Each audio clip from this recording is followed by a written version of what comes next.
It is also true that you hardly ever really gave me a whipping. whip이라는 게 채찍인가요? 우리로 치면은 뭐 회초리? 손찌검이라는 말은 좀 그런 것 같고 체벌, 그죠? 그래요. 물론 그것도 사실이죠. 아버지께서 나에게 위핑을 정말로 한 적이 없었다라는 것은 사실입니다. But the shouting. 하지만 고함을 지시고 the way your face got red. 얼굴이 막 붉으락 막 해지셨고 the hasty undoing of the braces. 그 멜빵 바지 같은 거 있잖아요. 그 멜빵. 이런 걸 막 거칠게 막 급하게 막 풀어 헤친 거죠. 화가 났으니까. 화가 났다는 걸 보여줘야 되니까. 그걸 laying them ready over the back of the chair. 의자 뒤, 의자 이제 허리 받침대 있잖아요. 그 위로 이제 올려놓는 거죠. 나중에 또 이제 입으려고. 거기다가 이제 그냥 놨겠어요? 확 던졌겠죠? All that was almost worse for me. 이 모든 것이 나에게는 더 안 좋았다. 차라리 때리는 것보다 이게 더 나를 더, 그죠? It is as if someone is going to be hanged. 야, 이 정도까지 비약을 할지는 몰랐고, 거꾸로 얘기하면 이 정도로 그 아버지와의 관계가 이 정도까지였나라는 생각이 들 정도네요. 그죠?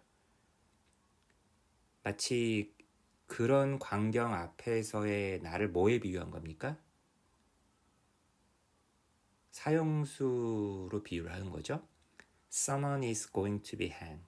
마치 누군가가 교수형에 처해지려고 하는 것 같았다는 거예요. If he really is hanged, then he is dead and it is all over.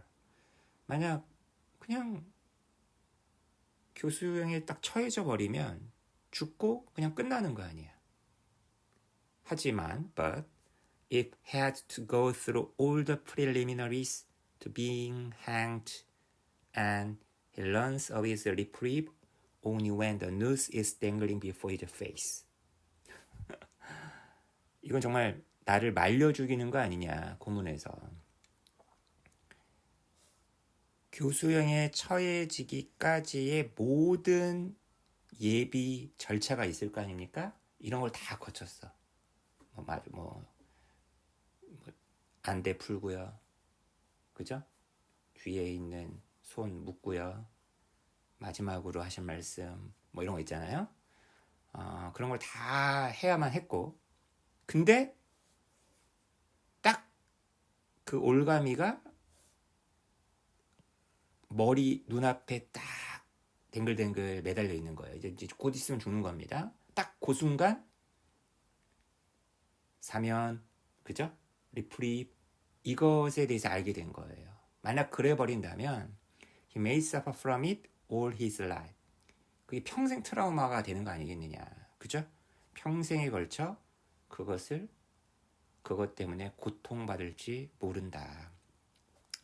Besides, from the many occasions on which I had, according to your clearly expressed opinion, deserved a whipping, but was let off at the last moment by your grace. 그 어떤 많은 경우가 있었냐면 아버지께서 그 분명하게 말씀하신 바에 따르면 나는 정말 맞을만 해. 나는 맞아야만 해. 근데 딱 때리려는 찰나 이 아버지의 그 넓은 자애로움에 의해서 마지막 순간에 그 체벌이 이제 면해지는 거죠. 그런 경우가 되게 많았었나 봐요. 그죠? 그런 많은 경우들로부터 그럼 나는 뭐냐? 나는 무엇을 얻었냐? 그런 게 계속 반복되면서 나는 again accumulated on a huge sense of guilt. 아주 엄청난 죄책감만 내 몸에 쌓여가는 거죠. 나는 맞을 만한 놈인데 아버지가 용서해 주셔가지고 안 맞았을 따름이다. 나는 맞아야 되는데 이번에도 면했다. 맞아야 하는데, 맞아야 할 놈인데 아버지가 은혜로우셔서 난 면했다. On every side, I was to blame. 이로 보나 저로 보나 내가 죄인이다. I was in your debt. 난 아버님의 은총에, 아버님의 은혜에 빚지고 있다. 결국 그게 결과라는 거예요. 이게 해소가 안 되고 계속 이런 게 누적이 됐던 거죠.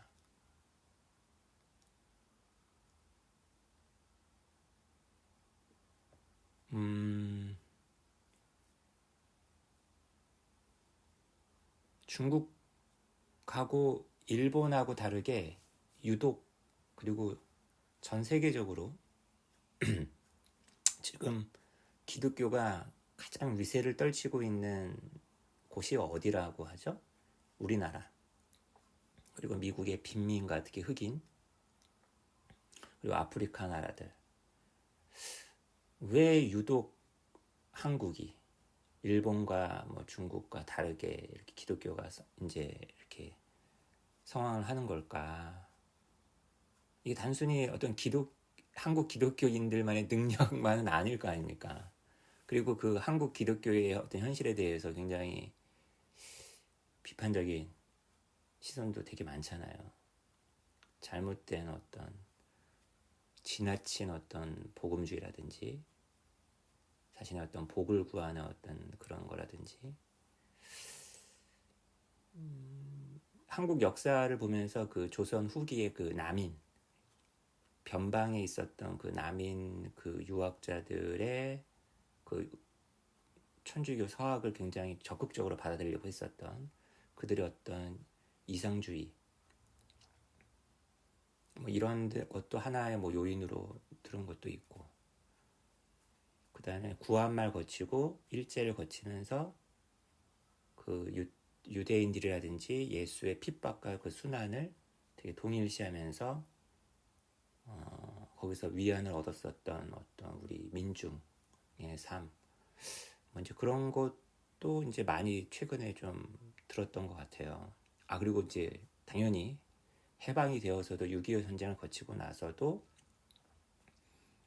독재 정권이라든지 이런 데서 있었던 근데 이제 그런 것만으로 다 온전히 다 이렇게 설명해야 되는 건 아니겠죠. 여러 가지 이유들이 있겠죠.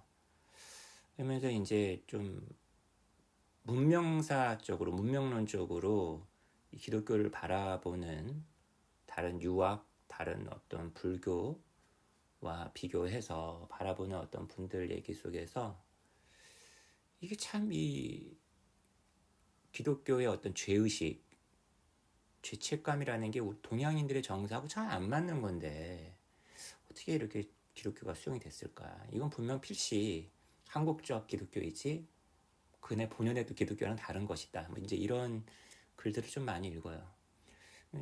죄책감, 죄의식 그거에 대한 이제 고민을 좀 하고 있던 차에 최근에 이제 그런 고민의 연장선상에서 한번 꼭 읽고 넘어가야 되는 작가가 이 프란츠 카프카가 아닐까라는 생각이 들어가지고 최근에 카프카의 단편들을 좀 들춰봤습니다. 그러면서 이 프란츠 카프카가 쓴 단편들의 그 기저에는 이 아버지하고의 관계가 이게 빼놓을 수가 없는 거잖아요. 거의 아버지와의 어떤 싸움? 아버지한테 일방적으로 구타를 당하는 건가? 정신적으로? 고문을 당한다라고 보는 게 더 맞겠죠? 궁금했어요. 이게 단순히 어떤 개인의 고통, 개인의 어떤 특수한 어떤 아버지 상황이었다라고 한다면 뭐 그렇게 보편성을 획득하지 못했겠죠. 근데 이제 모든 인간은 다 가족 속에서 이제 태어난 존재이고 아버지하고 관계 그리고 이 아버지로 대표되는 권위자라는 게 꼭 아버지 정말 생부만의 문제는 아니잖아요. 직장 상사일 수도 있는 거고 이 사회 제도일 수도 있는 거고, 나라의 어떤 현실일 수도 있는 거고, 이런 것들을 당하고 있는, 거기서 왜곡되어 가는, 심지어는 변신되어 가는 우리네 어떤 모습, 이런 것들을 좀 보기 위해서 아주 흥미롭게 지금 읽고 있습니다. 여러분들도 카프카 좋아하시죠? 저도 아마 카프카 작품들 막 무한정 막 길지 않아서 좋아요. 단편들이 좀 많아가지고. 그리고 막 굉장히 뭐랄까 좀 낯선 게 있긴 한데 드문드문 되게 뭐랄까 빛난다고 해야 되나요? 그런 대목들이 좀 있습니다. 일단 그런 와닿는 부분들 위주로라도 먼저 한번 좀 읽어보고 있으니까요. 여러분도 한번 조언해 주실 거 있으면 조언해 주시고요. 어때요? 이 대목만 읽어봐도 재밌지 않나요?